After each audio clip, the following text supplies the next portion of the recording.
But new tonight at 6, we're learning there are more employees in Florida nursing homes and assisted living facilities who are actually rejecting the COVID-19 vaccine compared to those who are taking it.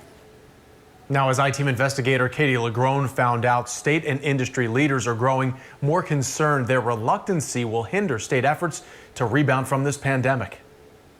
This was an important mission. Earlier this week, Florida Governor Ron DeSantis touted a major milestone in the state's battle against the coronavirus. By the end of this month, a COVID-19 vaccine will have been offered to every resident and staff member at all of Florida's nearly 4,000 long-term care facilities, which is really, really good.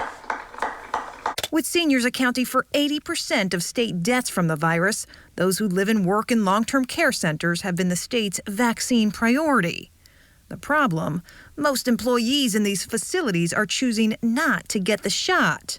Lawmakers are taking notice. I'm hearing from hospitals and I'm hearing for long care facilities that a lot of their staff members don't want the vaccine. And asking questions. What are you seeing as far as rejection rates? We don't have enough data yet to fully encompass how big the problem is, but there's no doubt there are rejection rates. That's the state's emergency management boss during a recent pandemic meeting in Tallahassee. In long-term care facilities, nursing homes, we see 70+% of the residents wanting it, but maybe only 30% of the staff. It's unclear exactly how many of the state's more than 200,000 long-term staff members have rejected the shot.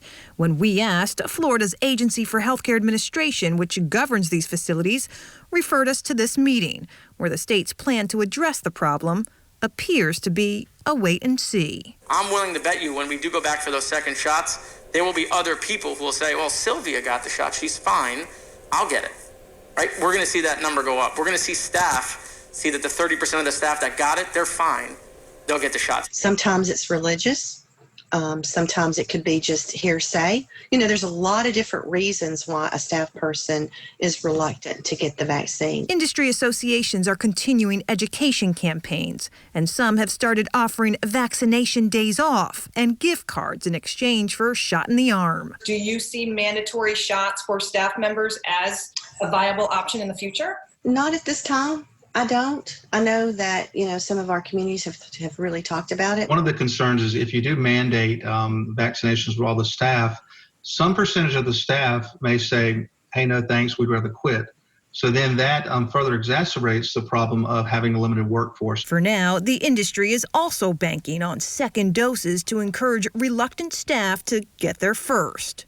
What happens if they don't? This is obviously a longer-term issue. I really feel hopeful about it. Florida no better, and in some cases even worse than other states who are also dealing with reluctant staff choosing not to get the COVID-19 vaccine.